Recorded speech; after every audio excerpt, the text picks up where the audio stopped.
But I think the key is like if I'm not having like a really good day, if I'm really, really playing like bad for like whatever reason, it's mainly just not the like in. And basically if like I'm having a bad day, just accept that for what it is. Still try to do my job and like give it up to like somebody else if they have to, take over and stuff like that. I can lean on my teammates basically. I'm here with the victorious Ye after a 2-0 series against Cloud9, former team, former org as well. First playoff win. Initial thoughts, like typical interview question, like what's going through your mind? To be honest with you, it feels pretty good. It was kind of a bummer, finding out that we were starting off in a lower bracket because like it's just you have one chance. But at the same time, I've always really enjoyed like elimination matches. That's where I feel like I play my best generally. And to do it against C9, I don't know.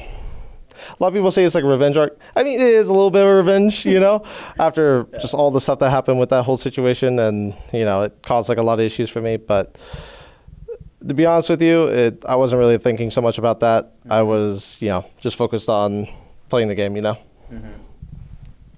Was it kind of just more so like what was going through your mind going to playoffs, not really treating anything outside of just like the storylines of wanting to win your first playoff game, or was it kind of just solely focused on, I just want to get to Toronto one step at a time?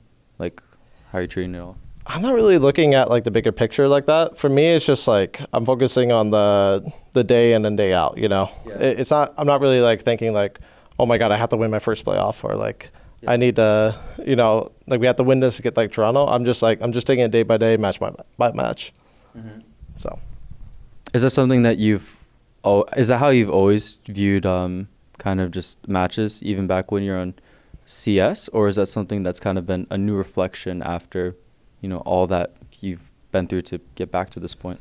I think that's just something that I've done more when I came to VALORANT, I'd say, more than anything else. Yeah. Can you talk to me about that a bit more? Why was it specifically VALORANT? We've talked in the past, was that because of just the deep reflection period you did after your Counter-Strike career? Yeah, it was just a reflection period after like CS, because basically I just looked at like, I took like a real like hard look at like if I want to compete in VALORANT, what do I want to do different? What are my regrets and mistakes that I feel like I did in CS? And for me, that was one of them, and that's something that I've worked on, I think, since.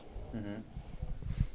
I feel like we've talked about it a bit before, but when you, I guess, reflect on it again whenever you have time, have those regrets changed? Like what were those things that you really saw in yourself and you really want to change? Just in general, or? Let's do the biggest thing that you saw. I know you talked about before it was like the fluctuating periods you kind of wanted to remain more even stead with your mindset and stuff. I would say for me, one of my biggest self-reflections, at least coming from like CS, is like I've always been more of a, I guess, like star player. And that was something I wanted to like ensure coming into like VALORANT, that like I would like kind of get like more on like those kind of roles. And like it doesn't even necessarily have to be, for example, like in VALORANT Duelist, because like you can be a star in like quite a few different roles. But that was something that like for me, that's how I have always played my best, and I kind of need that like freedom and support to like do so. Otherwise, it's like I just don't do well, I guess, like just simply supporting, Yeah. Have you found, what were the steps that you took to be able to just at least be in a position where when you can't be that star player and you kind of have to be in that supportive role? Yeah. What were the things that you did to at least be at a working base with it so that you're just an overall better player? I think for me, I think I have like a certain level of like fundamentals where it's just like I still can support and be like decent at it. But I think the key is like if I'm not having like a really good day, if I'm really, really playing like bad for like whatever reason, it's mainly just not the like in. And basically if like I'm having a bad day, just accept that for what it is. Still try to do my job and like give it up to like somebody else if they have to, take over and stuff like that. I can lean on my teammates basically. Yeah. when you're kind of in that really low spot, how do you eventually get to a point where you could come to that realization? Is it first starting with taking a breath? Is it kind of just asking yourself questions like, what am I feeling? Things like that. How do you get to that? How do I point? determine whether or not like I'm playing good or bad?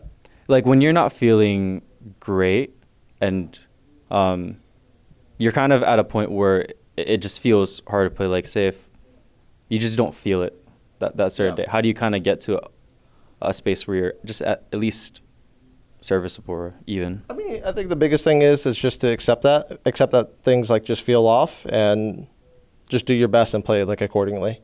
Mm-hmm. Like it's just stuff like if I'm just whiffing like every single shot, it's just more of like, all right, I need to cut back a little bit on my engagements. Mm-hmm. You know, just stuff like that, I'd say. I think you mentioned it before. That's kind of a learned mindset after the Counter-Strike period into Valorant? I would say so, yeah. I mean, I think I just did a lot of growing just as a human being in general as well, too, so. I can agree with that. I've spoken to you in the past. I've really liked having some just intuitive conversations with you just about mindset and everything. Yeah. I'm curious, in 2025, it feels like it's been like a bounce back where you're in VCT Americas, you're in playoffs. Yeah. You're kind of moving along. How has 2025 just been treating, Jacob as a person? I think overall it's been good. I've gone through like a few like rough patches, but again, I think it's just a situation where it's just life, I think it applies to like anyone. But I would say like overall, especially in comparison to like other years, like it's been good. Like step by step, I think I'm becoming not just like a better player, but also just a better person. So I feel good that I'm progressing, I guess. I remember when we last spoke, you were talking about how it was important for you to have an identity outside of just you as a Valorant player. How's that been coming along? Do you feel like you've had that balance?